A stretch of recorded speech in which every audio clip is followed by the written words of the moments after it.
Mesdames, Mesdemoiselles, Messieurs, bonjour et bienvenue dans cette vidéo dans laquelle je vais vous expliquer ma triste expérience avec la bêta de macOS Ventura. Peut-être que vous êtes tenté par installer une bêta sur votre ordinateur, peut-être que vous avez déjà, comme moi, WatchOS 9 sur votre Apple Watch, iOS 16 bêta sur votre iPhone et vous vous dites « Mon Dieu, mais ça marche magnifiquement bien, je vais mettre à jour macOS Ventura sur mon Mac ». Et là, je vous dis « Attention, attention, écoutez-moi d'abord, cette vidéo ne devrait pas durer trop longtemps, mais... » Juste faites gaffe. La semaine dernière, Apple proposait toutes les bêtas publiques de ces versions des futurs systèmes qui sortiront en septembre légitimement pour iOS, iPadOS, watchOS, sûrement tvOS, et en octobre sûrement pour macOS Ventura, du coup qui est la prochaine version. Depuis un petit moment, je suis sur iOS 16 Developer Beta, c'est celle qu'Apple propose aux développeurs le soir de la Worldwide Developer Conference. Si vous n'aviez pas vu la vidéo, je vous la mets là, mais en vrai, il n'y a pas trop d'intérêt à cliquer dessus non plus.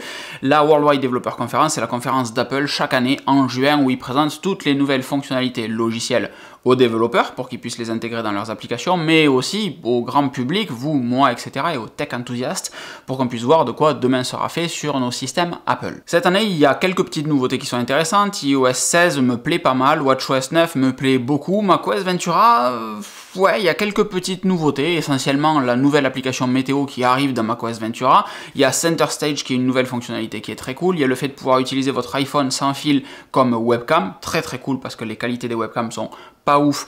Ça veut dire qu'il faut bricoler le support de l'iPhone, etc. C'est pas le sujet, mais quelques petits trucs intéressants. Moi, le truc qui réellement me chauffait à passer sur macOS Ventura, c'est la gestion du RAW de l'appareil photo que j'ai ici, avec lequel je filme. Le RAW, c'est la photo brute, sans traitement. C'est pas un JPEG, c'est pas un HEIF, c'est la photo brute du capteur, donc de bien meilleure qualité.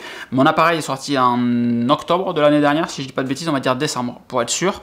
Et donc, on est en juillet 2022, et c'est toujours pas géré sur macOS Monterey. Donc, c'est un problème qui est commun à beaucoup de systèmes, pas que macOS. Donc j'en viens à me demander si Sony n'a pas fait le travail de fournir le fonctionnement de ces RAW aux différentes applications. Pour autant, Lightroom sait le gérer sur Adobe. Encore une fois, c'est un autre sujet, mais ça vous permet de comprendre pourquoi est-ce que je voulais tester macOS Ventura, essentiellement pour cette histoire de RAW sur mon appareil photo. Et après, en vrai, l'application météo, ouais, c'est cool, mais ça change pas des vies. Center Stage, je m'en servirai jamais puisque je suis un gros fan de Mission Control et je vous ai fait une vidéo pour améliorer votre productivité que je vous mets juste ici et dans la description également de cette vidéo.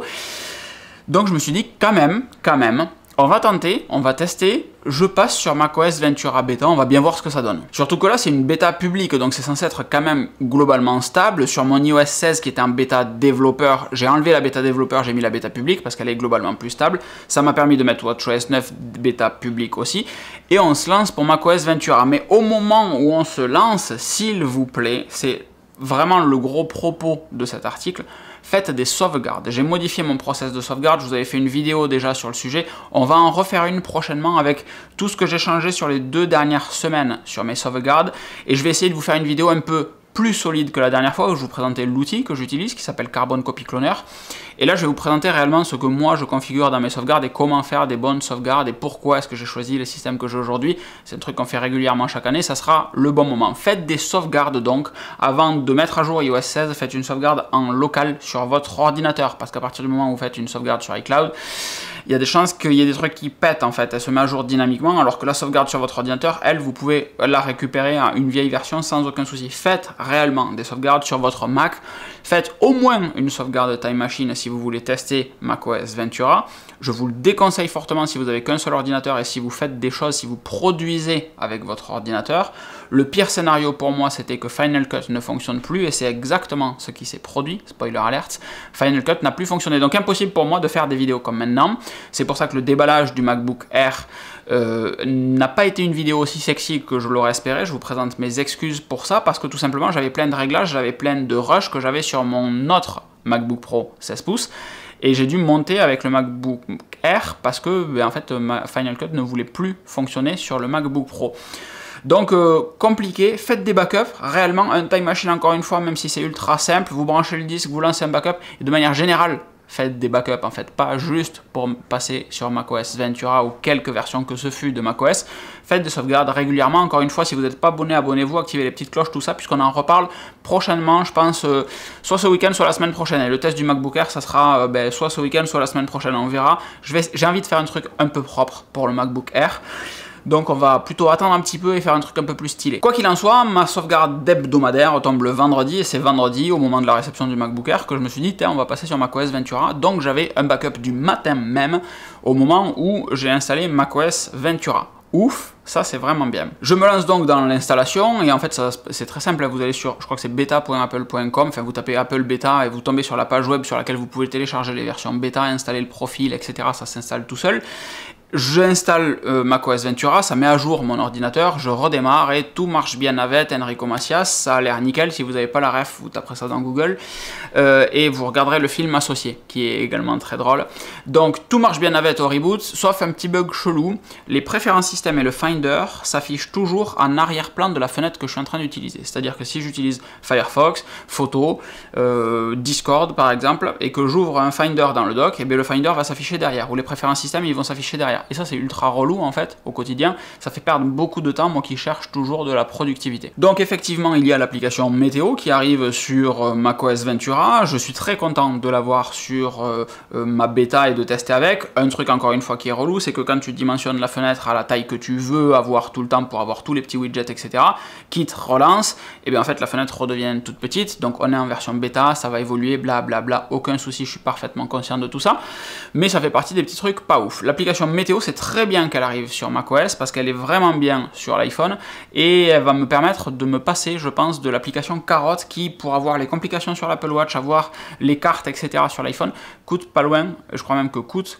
50 € par an, ça fait cher pour de la météo, quand Apple propose maintenant une solution réellement performante, gratuitement en fait, c'est natif au système et le fait que ça soit sur le Mac, ça m'évite de sortir mon iPhone le matin pour savoir quelle météo il fait, je fais un petit commande d'espace pour accéder à Alfred et boum, ça me lance, ou Spotlight, et ça me lance l'application météo. J'ai conscience que cette phrase vous a appris plein de trucs de productivité, Alfred, Spotlight, commande d'espace, et faire une recherche pour une application.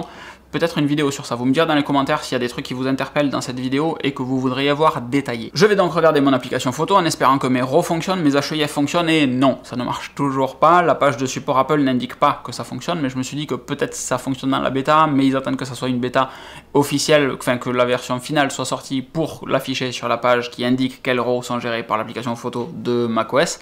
C'est pas le cas, ça ne marche toujours pas, je sais vraiment pas ce qui se passe. Si vous avez des infos sur pourquoi est-ce que les RAW du Sony A7 Mark IV ne sont pas gérés, je crois que j'ai un pote sur Windows c'est le cas, moi sur macOS c'est le cas, je sais pas si c'est Apple qui chie, je sais pas si c'est Sony qui transfère pas les trucs, j'en ai aucune espèce d'idée. Juste que ça commence à faire long en fait, c'est très compliqué. Merci de ne pas me dire de changer de marque d'appareil photo, ça n'arrivera jamais. Peut-être de boîtier, par contre, au bout d'un moment ça risque d'être chiant.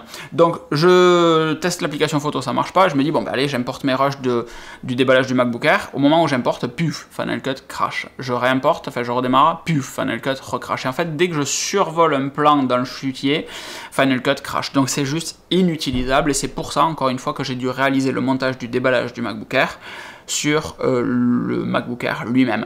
MacBook Air qui, au passage, est une machine fabuleuse. Je surkiffe cette machine en taille, en poids, en encombrement. Pépite, il me tarde de faire les tests un petit peu plus poussés dessus pour voir ce que ça vaut en termes de performance de chauffe.